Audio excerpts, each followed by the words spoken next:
Oke, membuat database menggunakan PHP-admin itu sangat mudah sekali ya.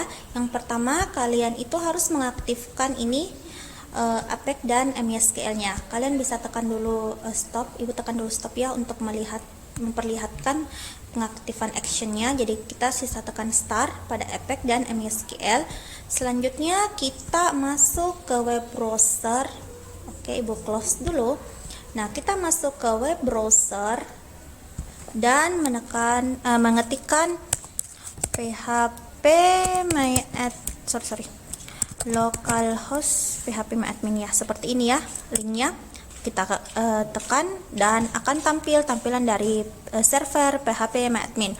Nah, di sini itu adalah database yang sudah dibuat. Ini ada beberapa database yang pernah Ibu buat, ada barang, ada sekolah dan tes.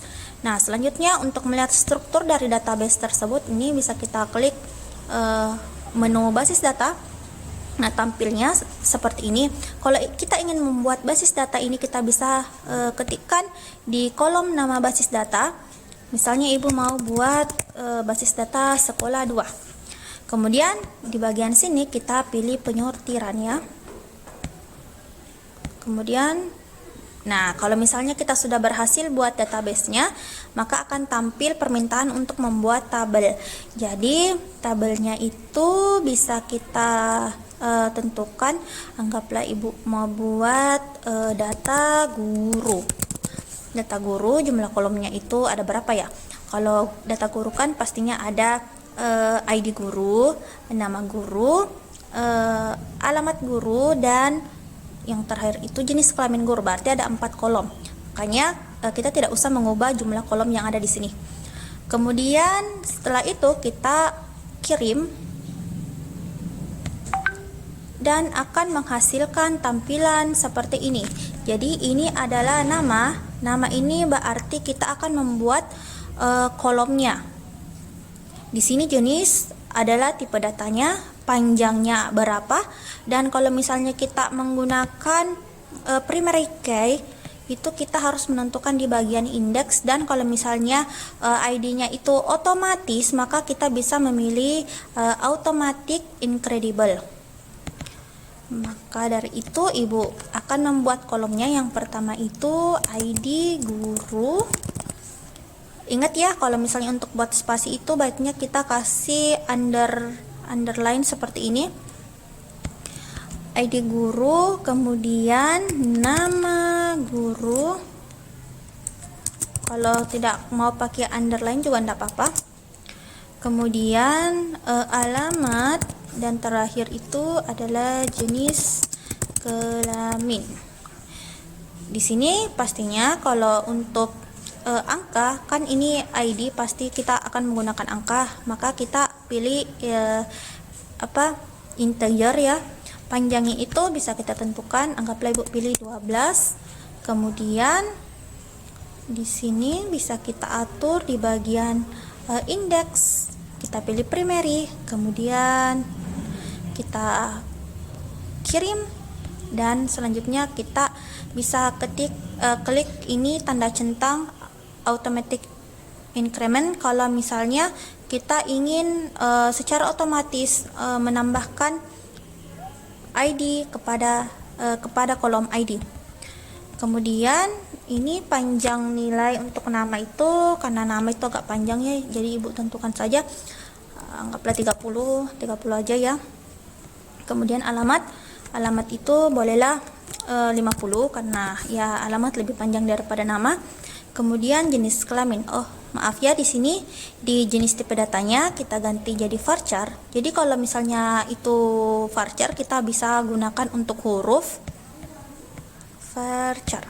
Nah, kalau jenis kelamin itu kan ada 2 jenis ya, ada laki-laki dan perempuan, itu kita bisa pakai enum. Nah, enum ini dia akan memberikan kita pilihan. Nah, bisa kita tekan di bagian sini tadi, edit enum set values.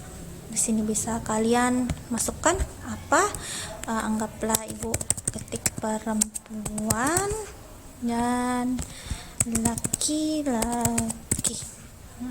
Oke. Nah, ini sudah ada dua pilihan, perempuan dan laki-laki. Nah, setelah itu ini yang lain tidak usah kita ganggu gugat. Nah, hanya untuk yang penting-penting saja kita isi. Setelah itu kita bisa menyimpan. Nah, kemudian kalau misalnya ada pertanyaan, Ibu, kalau misalnya saya masih ingin menambahkan kolom bagaimana? Nah, kalau misalnya kita ingin menambahkan kolom itu bisa kita tekan di sini, ditambah. Tambah berapa jumlah kolom yang akan kita tambahkan. Anggaplah Ibu akan menambahkan satu kolom nomor teleponnya. Ibu tambahkan satu kolom, jadi di sini akan otomatis tertambah satu kolom di bawah sini, di bawah jenis kelamin.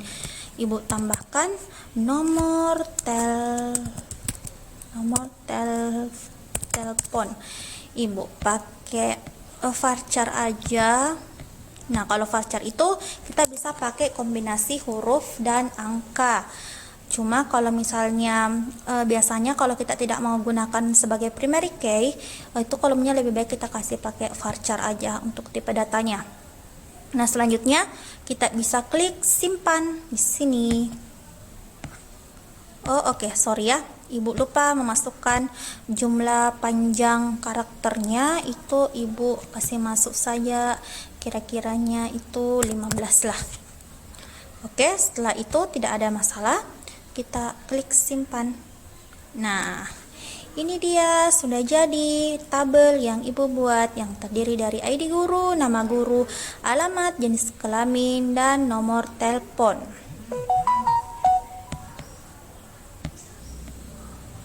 Nah, inilah hasil dari struktur tabel yang telah kita buat, terdiri dari ID guru, nama guru, alamat, jenis kelamin, dan nomor telepon. Lalu bagaimanakah cara menambahkan data ke dalam tabel tersebut? Nah, caranya itu kita bisa tekan tambahkan. Nah, di sini kita bisa masukkan ID guru, anggaplah Ibu kasih masuk 1, nama guru Ibu kasih masuk Indah, kemudian alamat ini Malewang, jenis kelamin perempuan atau laki-laki, perempuan ya, nomor telepon 12345. Oke. Setelah semua terisi, kita klik kirim. Nah, setelah tampil seperti ini, jadi ini adalah perintah MySQL ya. Ini bisa kalian lihat, insert into data guru. Nah, ini otomatis perintah MySQL muncul, artinya ini MySQL kalian juga bisa terkoneksi. Nah, kalau misalnya sudah, kita bisa lihat di bagian, di bagian jelajahi. Di bagian jelajahi ini sudah tampil isi dari tabel yang kita buat. Ini ID guru 1, nama guru Indah, alamat Malewang, jenis kelamin perempuan, nomor telepon.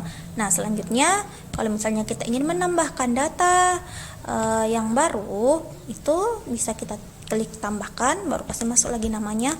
Misalnya kalau kita klik ID guru, kalau ID guru ini kan automatic increment, itu bisa secara otomatis tertambah ya.